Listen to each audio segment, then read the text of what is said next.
ಪಕ್ಕದ ಮನೆ ಸಂಧ್ಯಾಕ್ಕ ಅವ್ರ ಅತ್ತೆ ಜೊತೆ ಎಷ್ಟು ಚೆನ್ನಾಗಿದ್ದಾರೆ ಗೊತ್ತಾ. ಓ, ನಮ್ ಸಂಧ್ಯಾನ ಅವಳಂತೂ ಮೊದ್ಲಿಂದಾನು ಹಾಗೆ ಕಣೆ.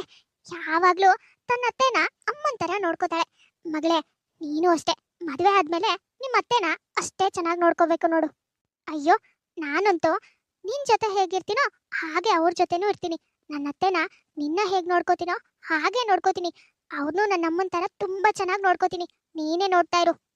ಹಾ ಅಮ್ಮ, ನಾನಂತೂ ಅವ್ರ ಜೊತೆ ಹೇಗಿರ್ಬೇಕು ಅನ್ಕೊಂಡಿನಿ ಅಂದ್ರೆ, ಅವ್ರ ಮಗಳ ಜೊತೆ ಇದ್ರೆ ಅವ್ರಿಗೆ ಹೇಗ್ ಫೀಲ್ ಆಗುತ್ತೋ ಅಷ್ಟ್ ಚೆನ್ನಾಗಿ ಅವ್ರ ಜೊತೆ ಇರ್ಬೇಕು ಅನ್ಕೊಂಡಿದೀನಿ. ಬೆಳಗ್ಗೆ ಎದ್ದಾಗಿಂದ ಸಂಜೆ ಮಲ್ಗೋವರೆಗೂ ಎಲ್ಲಾನು ಮಾಡ್ಕೊಡ್ಬೇಕು. ಯಾವಾಗ್ಲೂ ಅವ್ರ ಜೊತೆನೇ ಇರ್ಬೇಕು. ಅವ್ರ ಆರೋಗ್ಯ ವಿಚಾರಿಸ್ಕೋಬೇಕು.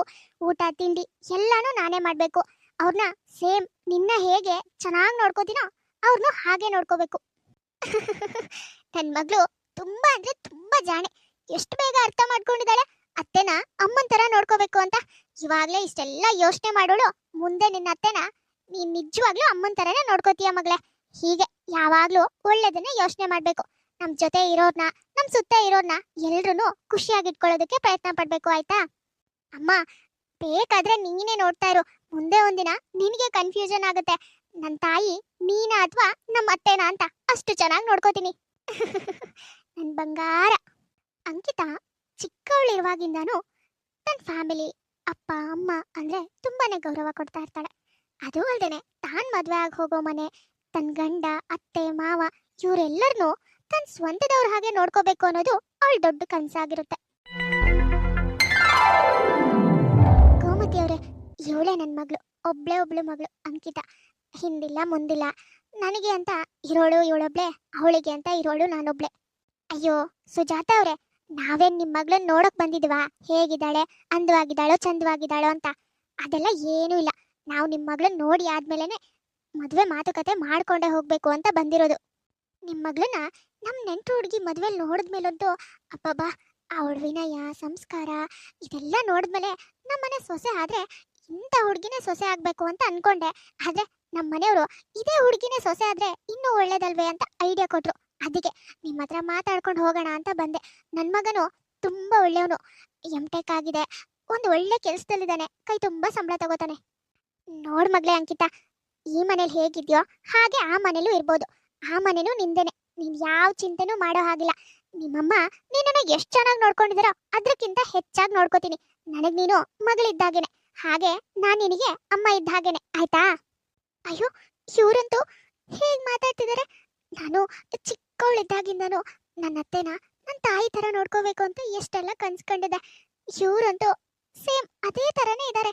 ನಾನು ಇವ್ರ ಮನೆ ಸೊಸೆ ಆದ್ರೆ ಇವರು ನನ್ನ ಅಮ್ಮನ ತರನೇ ನನ್ನ ಜೊತೆ ಅಡ್ಜಸ್ಟ್ ಆಗಿ ನೆಮ್ಮದಿಯಾಗಿರ್ಬೋದು. ನಾನು ಕೂಡ ಇವ್ರನ್ನ ನನ್ನ ಅಮ್ಮ ನೋಡ್ಕೊಂಡ ಹಾಗೆ ನೋಡ್ಕೋಬಹುದು. ಗೋಮತಿ ಅವರೇ, ನನ್ನ ಮಗಳ ಅದೃಷ್ಟ ನಿಮ್ಮಂತ ಮನೆಗೆ ಸೊಸೆಯಾಗಿ ಹೋಗ್ತಾ ಇದ್ದಾಳೆ. ಆದ್ರೂ ಹೆಣ್ಣೆತ್ತವರಾಗಿ ಏನೋ ಅಷ್ಟೋ ಇಷ್ಟೋ ಏನಾದ್ರೂ ಒಂದು ಮಗಳಿಗೋಸ್ಕರ ಕೊಡ್ಬೇಕಲ್ವಾ? ನಿಮಗೆ ಹಾಗೇನಾದ್ರೂ ಇದ್ರೆ ನೀವು ಕೇಳಿ ಬಾಯ್ ಬಿಟ್ಟು. ಅಯ್ಯೋ ಸುಜಾತ ಅವ್ರೆ, ಇದೆಂತ ಮಾತಾಡ್ತಿದ್ದೀರಾ ನೀವು? ನಾವು ನಿಮ್ಮ ಮಗಳು ಇಷ್ಟ ಆಗಿದ್ದಕ್ಕೆ ಇಲ್ಲಿವರೆಗೂ ಬಂದ್ವಿ. ಅದು ಬಿಟ್ರೆ ನೀವು ಕೊಡೋ ಅಷ್ಟೋ ಇಷ್ಟೋ ತಗೊಳ್ಳೋದಕ್ಕಲ್ಲ. ನೋಡಿ, ಈ ವರದಕ್ಷಿಣೆ ಅಂತ ನಮಗೆ ಒಂದು ನಯಾ ಪೈಸನೂ ಬೇಡ. ನಿಮ್ಮ ಮಗಳು ನಮ್ಮ ಮನೇಲಿ ನೆಮ್ಮದಿಯಾಗಿದ್ರೆ, ನಮ್ಮ ಮನೆ ದೀಪನ ಬೆಳಗ್ತಾ ಇದ್ರೆ ಅಷ್ಟೇ ಸಾಕು. ಅಪ್ಪ, ಇವರೆಲ್ಲ ಎಷ್ಟು ಒಳ್ಳೆಯವರು. ನಾನು ಮೊದಲಿಂದಾನು ಕನ್ಸ್ ಕಂಡಾಗೆ ಒಂದು ಒಳ್ಳೆ ಮನೆ ಸೊಸೆ ಆಗ್ತಿದ್ದೀನಿ. ನನ್ನ ಗಂಡ, ಅತ್ತೆ, ಮಾವ ಎಲ್ರೂ ನಾನು ತುಂಬ ಚೆನ್ನಾಗಿ ನೋಡ್ಕೋಬೇಕು. ನನ್ನಿಂದ ಯಾವತ್ತೂ ಇವ್ರು ಯಾರಿಗೂ ಹರ್ಟ್ ಆಗಬಾರ್ದು. ಅಂಕಿತನಿಗೆ ಈ ಮದುವೆ ಪ್ರಪೋಸಲ್ಲು ತುಂಬಾನೇ ಇಷ್ಟ ಆಗುತ್ತೆ.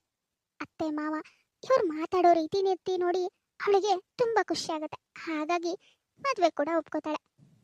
ಅಂತೂ ಇಂತೂ ಕೊನೆಗೂ ಅಂಕಿತಾ ಮದುವೆ ಆಗಿ ತನ್ನ ಕನ್ಸಿನ ಮನೆಗೆ ಬರ್ತಾಳೆ. ಕೆಲವು ದಿನ ಕಳೆದ ನಂತರ, ಅತ್ತೆ ಮಾವ, ಬೆಡ್ ಕಾಫಿ ತಗೊಂಡು ಬಂದಿದ್ದೀನಿ, ಎದ್ದೇಳ್ತೀರಾ?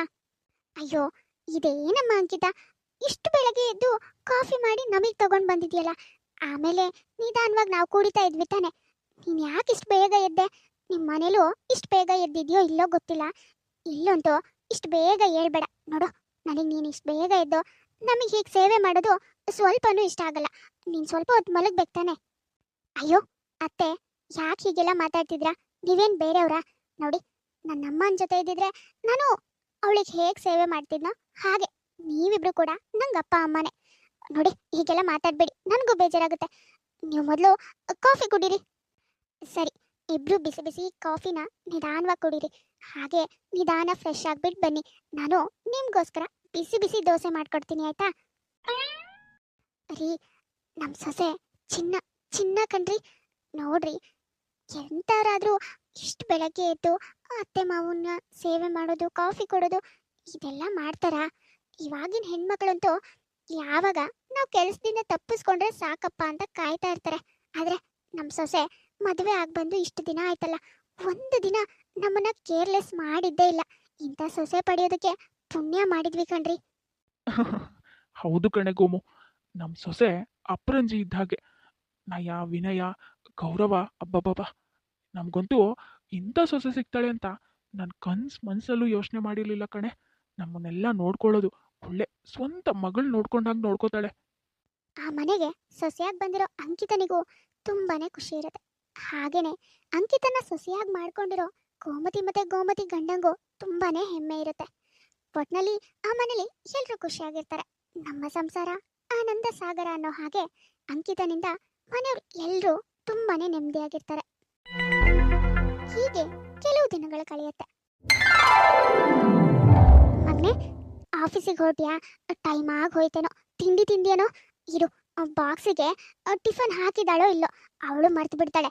ಇರು, ನಾನು ಪ್ಯಾಕ್ ಮಾಡ್ಕೊಡ್ತೀನಿ, ತಗೊಂಡು ಹೋಗುವಂತೆ. ಮಧ್ಯಾಹ್ನ ಹಾಗೆ ಇರಬೇಕಾಗುತ್ತಿಲ್ಲ ಅಂದ್ರೆ.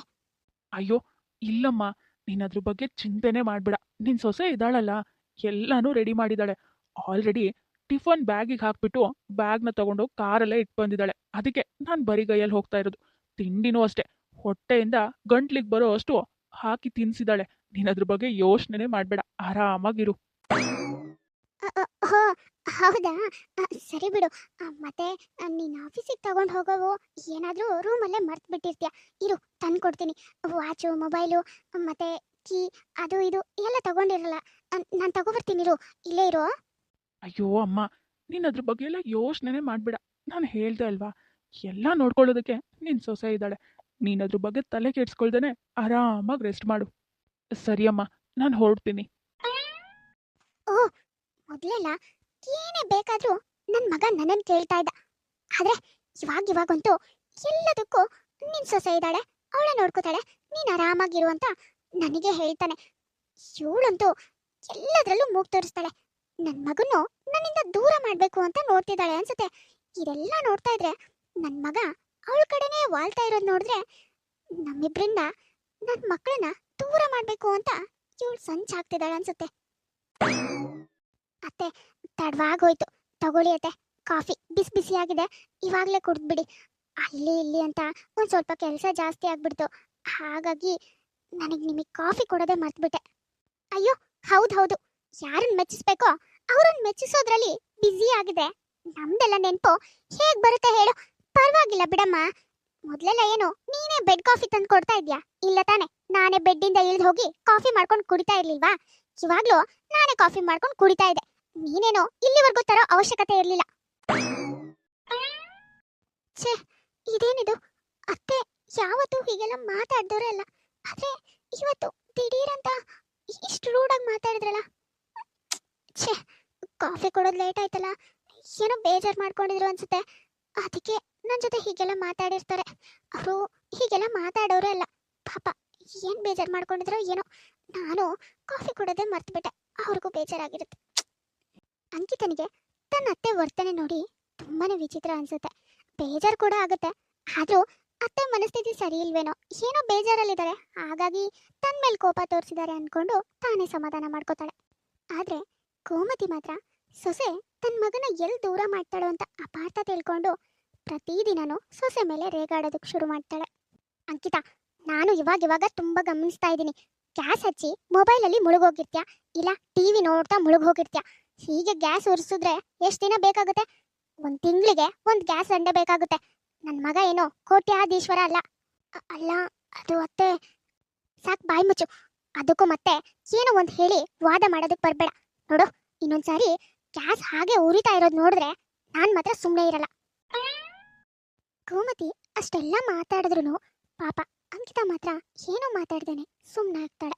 ಎಲ್ಲಾನು ಹೋಗ್ಲಿ ಬಿಡು ಅಂತ ಸಹಿಸ್ಕೊಂಡು ಹೋಗ್ತಾಳೆ. ಹೀಗೆ ಕೆಲವು ದಿನಗಳು ಕಳೆಯುತ್ತೆ. ಅಂಕಿತಾ, ಅಂಕಿತಾ, ಬೆಳಗಾಗಿ ಎಷ್ಟೊತ್ತಾಯ್ತು? ಒಂದ್ ಲೋಟ ಕಾಫಿ ಕೊಡೋದಕ್ಕಾಗಲ್ವೇನೆ ನಿನ್ಗೆ? ಇನ್ನೂ ಬಂದಿಲ್ವಲ್ಲ? ನೋಡಿ ಅತ್ತೆ, ಕಾಫಿನ ಮಾಡಿಟ್ಟಿದ್ದೀನಿ. ನಿಮ್ ಬುಡಕ್ ತಂದ್ಕೊಡೋದಕ್ಕೆ ನಾನೇ ಈ ಮನೆ ಕೆಲಸದವಳಲ್ಲ, ಈ ಮನೆ ಸೊಸೆ. ಬೇಕಾದ್ರೆ ಅಲ್ಲಿಗೆ ಬಂದು ಹಾಕೊಂಡ್ ಕುಡೀರಿ. ಏನು? ನಾನು ನಾನು ಅಲ್ಲಿಗೆ ಬಂದು ಹಾಕೊಂಡ್ ಕುಡಿಬೇಕಾ? ಅಬ್ಬಬ್ಬಬ್ಬಬ್ಬಬ್ಬ, ಎಂತ ಮಾತು ಹೇಳ್ಬಿಟ್ಟೆ. ಮೊದ್ಲೆಲ್ಲ ಅಯ್ಯೋ ಅತ್ತೆ, ನಿಮ್ ಕಾಲ್ ಬುಡಕ್ಕೆ ತಂದ್ಕೊಡ್ತೀನಿ, ನಿಮ್ಗೆ ಸೇವೆ ಮಾಡೋದು ನನ್ನ ತಾಯಿಗೆ ಸೇವೆ ಮಾಡ್ದಾಗೆ ಅಂತ ಬಣ್ಣದ ಮಾತಾಡ್ದೆ. ಅದೇ ಇವಾಗ ನನಗೆ ನನಗೆ ಹಾಕೊಂಡ್ ಕುಡಿ ಅಂತ ಹೇಳ್ತಿದ್ಯಾ? ಅಯ್ಯೋ ಸಾಕ್, ಸುಮ್ಮನೆ ಇರಿ ಅತ್ತೆ. ಮೊದ್ಲೆಲ್ಲ ನಿಮ್ ಕಾಲ್ ಬುಡಕ್ಕೆ ಬೆಡ್ ಕಾಫಿನ ಯಾರೋ ತಂದ್ಕೊಡೋ ಹಾಗೆ ಮಾತಾಡ್ಬೇಡಿ. ನಾನು ಬಂದ್ಮೇಲೆ ನಿಮ್ಗೆ ಅಭ್ಯಾಸ ಆಗಿರೋದು. ಹಾಗಾಗಿ ಆ ಅಭ್ಯಾಸನ ಬಿಟ್ಟು ನಿಮ್ ಮೊದ್ಲಿನ ಹಾಗೆ ಅಡ್ಗೆ ಮನೆಗೆ ಹೋಗಿ ಕಾಫಿ ಕುಡೀರಿ, ಏನು ತೊಂದರೆ ಆಗಲ್ಲ. ಅದೇ ಅವಾಗಲೇ ಹೇಳಿದ್ರಲ್ಲ ಮತ್ತೆ ಬಣ್ಣದ ಮಾತು ಅಂತ. ಆ ಬಣ್ಣದ ಮಾತು ನೀವು ತುಂಬಾ ಆಡಿದಿರ. ನಾನು ಅದನ್ನ ನಂಬ್ಕೊಂಡೆ, ನಿಮ್ಮನ್ನ ನಂಬಿ ಈ ಮನೆಗೆ ಬಂದಿದ್ದು. ನೋಡಿದ್ರೇನ್ರಿ, ಕೇಳಿಸ್ಕೊಂಡ್ರೇನ್ರಿ, ನಿಮ್ ಸೊಸೆ ಎಂತ ಮಾತು ಹೇಳ್ಬಿಟ್ಲು ಅಂತ.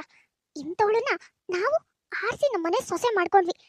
ಇವಳ ನಡೆ, ನೀತಿ, ಗೌರವ ಕೊಡೋ ರೀತಿ ಎಲ್ಲಾನು ತುಂಬಾ ಚೆನ್ನಾಗಿದೆ ಅಂತ ಹಾಡಿ ಹೊಗಳ್ತಾ ಇದ್ರಿ. ಇವಾಗ ನೋಡಿ ನಿಮ್ ಸೊಸೆ ಹೇಗೆ ಅಂತ. ಅವಳಿಗೆ ಸ್ವಲ್ಪ ದಿನದ ಮಟ್ಟಿಗೆ ನಮ್ಮೇಲೆ ಪ್ರೀತಿ ತೋರ್ಸಿದ್ಲು ಅಷ್ಟೇ. ಇವಾಗ ಅವಳ ವರ್ಷನ ಬಯಲ್ ಮಾಡ್ತಿದ್ದಾಳೆ. ಕೋಮತಿ, ಸಾಕ್ ಬಾಯಿ ಮುಚ್ಚು, ನಾನು ನೋಡ್ತಾನೆ ಇದ್ದೀನಿ. ಅಯ್ಯೋ ಇದೇನ್ರಿ, ನನ್ ಬಾಯಿ ಮುಚ್ಚು ಅಂತ ಹೇಳ್ತಿದ್ರಾ? ಅಲ್ಲ, ನಿಮ್ ಸೊಸೆ ಅಷ್ಟೆಲ್ಲ ಮಾತಾಡ್ಬಿಟ್ಟು ಹೋದ್ಲಲ್ಲ, ಅದ್ಯಾವ್ದು ಕೇಳಿಸ್ಲಿಲ್ವಾ ನಿಮ್ಗೆ? ನೋಡು ಗೋಮು, ನಾನು ತುಂಬಾ ದಿನಗಳಿಂದ ನೋಡ್ತಾನೆ ಇದ್ದೀನಿ, ಎಲ್ಲಾನು ಅಬ್ಸರ್ವ್ ಮಾಡ್ತಿದ್ದೀನಿ. ನೀನು ನನ್ನ ಸೊಸೆ ಹತ್ರ ನಡ್ಕೊಳ್ಳೋ ರೀತಿ ಸ್ವಲ್ಪನೂ ಸರಿ ಇಲ್ಲ. ಅವಳು ಈ ಮನೆಗೆ ಬಂದಾಗಿಂದನೂ ನಮ್ಮನ್ನ ಎಷ್ಟು ಚೆನ್ನಾಗಿ ನೋಡ್ಕೊಂಡಿದ್ದಾಳೆ ಅನ್ನೋದು ನಿನಗೂ ತುಂಬಾ ಚೆನ್ನಾಗೇ ಗೊತ್ತು. ಆದ್ರೆ ಅವಳು ಇಷ್ಟೆಲ್ಲ ಮಾತಾಡ್ತಿದ್ದಾಳೆ ಅಂದ್ರೆ ಇದಕ್ಕೆ ನೀನೇ ಕಾರಣ. ಇಲ್ಲಿವರೆಗೂ ಅವಳು ಒಂದೇ ಒಂದು ಎದುರು ಮಾತು ಆಡಿರ್ಲಿಲ್ಲ, ತನ್ನ ಗಂಡಂಗಾಗಿರ್ಬೋದು, ನನಗಾಗಿರ್ಬೋದು, ನಿನಗಾಗಿರ್ಬೋದು. ಆದ್ರೆ ನೀನು ಇತ್ತಿದ್ಲಗೆ ಅವಳ ಮೇಲೆ ರೇಗಾಡಿ ಚಿಕ್ಕ ಪುಟ್ಟ ವಿಷಯನೂ ದೊಡ್ಡದು ಮಾಡಿ ಮಾಡಿ ಅವಳಿವಾಗ ನಿನ್ನೆದ್ರಿಗೆ ಎದುರು ನಿಂತು ಮಾತಾಡ್ತಾ ಇದ್ದಾಳೆ. ಇಷ್ಟಕ್ಕೆಲ್ಲ ನೀನೇ ಕಾರಣ. ನೋಡು, ಮನೇಲಿ ನೆಮ್ಮದಿ ಇರಬೇಕು ಅಂದ್ರೆ ಸೊಸೆ ಮಾತ್ರನೇ ಹೊಂದ್ಕೊಂಡು ಹೋದ್ರೆ ಸಾಕಾಗಲ್ಲ. ಅತ್ತೆ ಆಗಿರೋಳು ಅವಳನ್ನ ಅರ್ಥ ಮಾಡ್ಕೊಂಡು ಹೊಂದ್ಕೊಂಡು ಹೋಗ್ಬೇಕು. ಆವಾಗ್ಲೇ ಅತ್ತೆ ಸೊಸೆ ಮನೆ ಸಂಸಾರ ಎಲ್ಲಾನು ಚೆನ್ನಾಗಿರೋದು. ಮೊದಲರಲ್ಲೇ ಎಲ್ಲಾನು ಹೇಳ್ತಾ ಇದ್ದೀನಿ. ಇದು ಮುಂದುವರೆದ್ರೆ ಮುಂದೆ ಒಂದಿನ ತುಂಬಾನೇ ಪಶ್ಚಾತ್ತಾಪ ಪಡ್ತೀಯ. ಇವಾಗ್ಲೇ ಎತ್ತೆಚ್ಕೊಂಡು ನೀನು ಅರ್ಥ ಮಾಡ್ಕೊಂಡ್ರೆ ಒಳ್ಳೇದು. ಇವ್ರು ಹೇಳ್ತಾ ಇರೋದು ಸರಿಯಾಗೇ ಇದೆ. ನಾನೇ ಪಾಪ ಅವಳ ಮೇಲೆ ಚಿಕ್ಕ ಪುಟ್ಟ ವಿಷಯಕ್ಕೂ ರೇಗಿ ಇವಾಗ ಅವಳು ನನ್ನ ಮೇಲೆ ಕೋಪ ಮಾಡ್ಕೊಳ್ಳೋ ಹಾಗೆ ಮಾಡಿದೆ. ಅವಳು ಬಂದಿಷ್ಟು ದಿನ ಆದ್ರೂ ಒಂದೇ ಒಂದು ಎದುರು ಮಾತಾಡ್ದವಳು ಅಲ್ಲ, ನಮ್ಮನ್ನ ಅಷ್ಟು ಚೆನ್ನಾಗಿ ನೋಡ್ಕೊಂಡವಳು. ನಾನೇ ಏನೇನೋ ಯೋಚನೆ ಮಾಡ್ಬಿಟ್ಟು ಪಾಪ ಅವಳ ಮನಸ್ಸಿಗೆ ನೋವು ಮಾಡ್ಬಿಟ್ಟೆ ಅನ್ಸುತ್ತೆ. ಮೊದಲು ಕ್ಷಮೆ ಕೇಳ್ಬಿಡ್ಬೇಕು. ಅತ್ತೆ, ನನ್ನ ದಯವಿಟ್ಟು ಕ್ಷಮಿಸ್ಬಿಡಿ ಅತ್ತೆ. ಏನೋ ಕೋಪದಲ್ಲಿ ನಿಮ್ಮ ಹತ್ರ ಜೋರಾಗಿ ಮಾತಾಡ್ಬಿಟ್ಟೆ. ನಾನು ಯಾವತ್ತೂ ಹೀಗೆಲ್ಲ ಮಾತಾಡಬೇಕು ಅಂದ್ಕೊಂಡೋಳೆ ಅಲ್ಲ ಅತ್ತೆ. ಮೊದಲಿಂದಾನು ನಿಮ್ಮ ಜೊತೆ ಚೆನ್ನಾಗಿರ್ಬೇಕು, ಅತ್ತೆನ ಅಮ್ಮನ ಥರ ನೋಡ್ಕೋಬೇಕು ಅಂತ ಯೋಚನೆ ಮಾಡಿದೋಳು. ಏನೋ ಕೋಪದಲ್ಲಿ ನಾಲ್ಕು ಮಾತಾಡ್ಬಿಟ್ಟೆ. ನನ್ನ ದಯವಿಟ್ಟು ಕ್ಷಮಿಸ್ಬಿಡಿ ಅತ್ತೆ. ತಗೊಳ್ಳಿ, ಕಾಫಿ ಕುಡೀರಿ. ಅಯ್ಯೋ ಇಲ್ಲಮ್ಮ, ನೀನೇ ನನ್ನನ್ನು ಕ್ಷಮಿಸ್ಬಿಡ್ಬೇಕು. ಏನೋ ನಾನು ಯಾವುದೋ ಯೋಚನೆಯಲ್ಲಿ ನಿನ್ನ ಮೇಲೆ ತುಂಬ ರೇಗಾಡ್ಬಿಟ್ಟೆ ಅನ್ಸುತ್ತೆ. ನಿನ್ನ ಮನಸ್ಸಿಗೂ ತುಂಬ ನೋವಾಗಿರುತ್ತೆ. ಇನ್ಯಾವತ್ತೂ ನಾನು ನಿನ್ನ ಹತ್ರ ನಡ್ಕೊಳ್ಳಲ್ಲ ಹೀಗೆ. ನಾನು ನಿಜವಾಗ್ಲೂ ನಿನ್ನ ಅಮ್ಮನ ಥರನೇ ಇರ್ತೀನಮ್ಮ. ದಯವಿಟ್ಟು ನನ್ನ ಕ್ಷಮಿಸ್ಬಿಡಮ್ಮ. ಕೊನೆಗೂ ಅತ್ತೆ ಸೊಸೆ ಇಬ್ರು ತಮ್ಮ ತಪ್ಪನ್ನು ಅರ್ಥ ಮಾಡ್ಕೊಂಡು ಮತ್ತೆ ಒಂದಾಗ್ತಾರೆ. ನೋಡಿದ್ರಲ್ಲ, ಈ ಪ್ರಾಬ್ಲಮ್ಮು ನನ್ನ ಫ್ಯಾಮಿಲಿಲಿ ಮಾತ್ರನೇ ಆಗಿರೋದಲ್ಲ, ಅದೆಷ್ಟೋ ಫ್ಯಾಮಿಲಿಗಳಲ್ಲಿ ಆಗುವಂಥ ಮಿಸ್ಟೇಕ್ಗಳೇ. ನನ್ನ ಮನೆಯವ್ರು ಹೇಳ್ದ ಹಾಗೆ ಸೊಸೆ ಮಾತ್ರನೇ ಹೊಂದ್ಕೊಂಡು ಹೋದ್ರೆ ಫ್ಯಾಮಿಲಿ ಚೆನ್ನಾಗಿರಲ್ಲ. ಅತ್ತೆ ಆಗಿರೋಳು ಹೊಂದ್ಕೊಂಡು ಹೋಗ್ಬೇಕು, ಅವಳನ್ನ ಮಗಳ ಥರನೇ ನೋಡಬೇಕು. ಆವಾಗ ಅತ್ತೆ ಸೊಸೆ ಸಂಬಂಧನೂ ಚೆನ್ನಾಗಿರುತ್ತೆ, ಹಾಗೆ ಮನೆ ವಾತಾವರಣನೂ ಚೆನ್ನಾಗಿರುತ್ತೆ. ನೋಡಿದ್ರಲ್ಲ ವೀಕ್ಷಕರೇ, ಇವತ್ತಿನ ಈ ವಿಡಿಯೋ ನಿಮಗೆ ಸ್ವಲ್ಪನಾದರೂ ಇಷ್ಟ ಆಗಿದ್ರೆ ಪ್ಲೀಸ್ ನಮ್ಮ ಯೂಟ್ಯೂಬ್ ಚಾನಲ್ನ ಸಬ್ಸ್ಕ್ರೈಬ್ ಮಾಡ್ಕೊಳ್ಳಿ, ಲೈಕ್ ಮಾಡಿ, ಶೇರ್ ಮಾಡಿ, ಹಾಗೆ ಕಮೆಂಟ್ ಮಾಡಿ. ತುಂಬ ಜನ ಹಾಗೆ ವಿಡಿಯೋಸ್ ನೋಡ್ತಾ ಇದ್ರ, ಯಾರ್ಯಾರು ಹಾಗೆ ವಿಡಿಯೋಸ್ ನೋಡ್ತಾ ಇದ್ರು ದಯವಿಟ್ಟು ಸಬ್ಸ್ಕ್ರೈಬ್ ಮಾಡ್ಕೊಳ್ಳಿ. ಹಾಗೆ ಪಕ್ಕದಲ್ಲೇ ಇರೋ ಬೆಲ್ ಐಕಾನ್ ಕ್ಲಿಕ್ ಮಾಡಿ ಆಲ್ ಅನ್ನೋದನ್ನ ಸೆಲೆಕ್ಟ್ ಮಾಡಿ. ನೆಕ್ಸ್ಟ್ ಯಾವುದೇ ವಿಡಿಯೋ ಹಾಕಿದ್ರು ನೋಟಿಫಿಕೇಶನ್ ಬರುತ್ತೆ. ನೋಟಿಫಿಕೇಶನ್ ಮೂಲಕ ನೀವು ವಿಡಿಯೋನ ನೋಡ್ಬೋದು. ಸರಿ, ಹಾಗಾದ್ರೆ ನಾವಿನ್ನ ಹೊರಡ್ತೀವಿ. ನೆಕ್ಸ್ಟ್ ವಿಡಿಯೋದಲ್ಲಿ ಮತ್ತೆ ಸಿಗ್ತೀವಿ.